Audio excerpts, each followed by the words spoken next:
Hello friends, आज आम्ही निघालो आहोत कृषी प्रदर्शन बघायला. मी आणि माझे आहो निसर्गाचा आनंद घेत जात आहोत. हा बघा हिरवा निसर्ग. हिरवा निसर्ग हा भोवतीने, जीवन सफर करा मस्तीने. सरगम छेडा रे जीवनाचे गीत गारे, गीत गारे धुंद भारे. सध्या ऊसाचं सीझन चालू असल्यामुळे वसंतदादा साखर कारखान्याजवळून जात असताना एक खूपच छान दृश्य पाहिले. कारखान्याजवळ ऊसाने भरलेल्या बैलगाड्या दिसत होत्या. अजूनही आपल्या गावाकडची ही परंपरा टिकून आहे हे पाहून खूप छान वाटतं. शेतकऱ्यांची मेहनत या ऊसामध्ये दिसते. शेतकऱ्यांची मेहनत पाहिल्यानंतर आता त्या मेहनतीला नवी दिशा देणारं कृषी प्रदर्शन पाहायला आम्ही जात आहोत.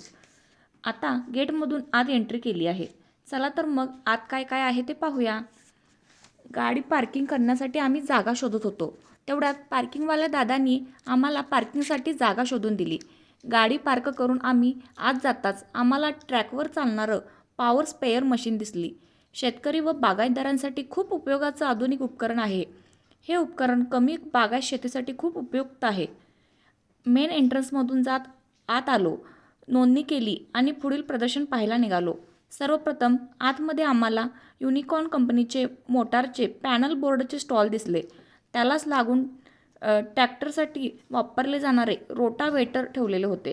त्यानंतर आमचं लक्ष वेधून घेतलं ते हॅव्हल्स कंपनीच्या स्टॉलने, जिथे pressure pump, AC, vacuum, solar अशा आधुनिक मशिनरी पाहायला मिळाल्या. पुढे गेल्यानंतर आम्हाला अभिषेक एंटरप्राइजेसचा स्टॉल दिसला, जिथे डिहायड्रेशनचे विविध मशिनरी ठेवलेली होती.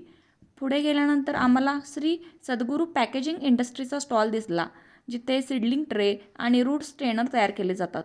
तसेच पुढे गेल्यानंतर आम्हाला सर्वांचे लाडके रतन टाटाजी यांच्या टाटा मोटरची पंच ही दमदार 4 व्हीलर पाहायला मिळाली.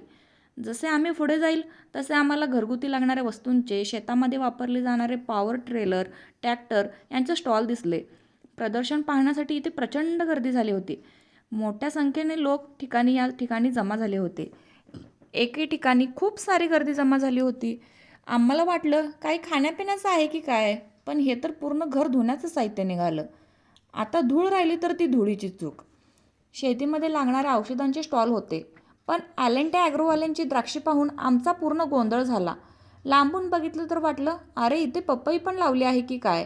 जवळ जाऊन पाहिल्यानंतर समजलं, पपई नाही मंडळी, ही तर द्राक्षे आहेत. बाई, काय हा प्रकार, असं म्हणत म्हणत आम्ही तिथे फोटो पण काढले आणि मग पुढे निघालो.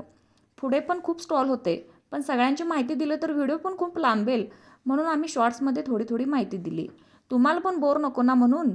आणि तसंही प्रदर्शन फिरून आमच्याही शरीरातील कॅलरीज कमी झाली होती. त्यामुळे मी आणि माझा नवरा फ्रूट कस्टर्डचे एक एक ग्लास ज्यूस पिलो. खवय्यांसाठी खूप सारे स्टॉल लागले होते. ज्यूस पिऊन आम्ही आमच्या पोटाची भूक काही मिटली नव्हती. त्यामुळे आम्ही चायनीज खायचे ठरवले. नूडल्स खाऊन झाल्यानंतर आम्ही प्रदर्शनाच्या बाहेर पडलो.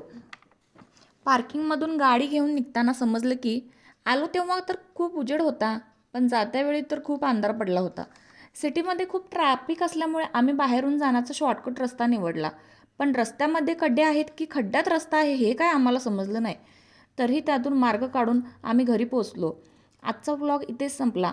व्हिडिओ आवडला असेल तर नक्की लाईक करा, सबस्क्राईब करा, कमेंट करा आणि शेअर करायला विसरू नका. भेटूया नेक्स्ट व्लॉगमध्ये. तोपर्यंत good night, sweet dream, take care friends.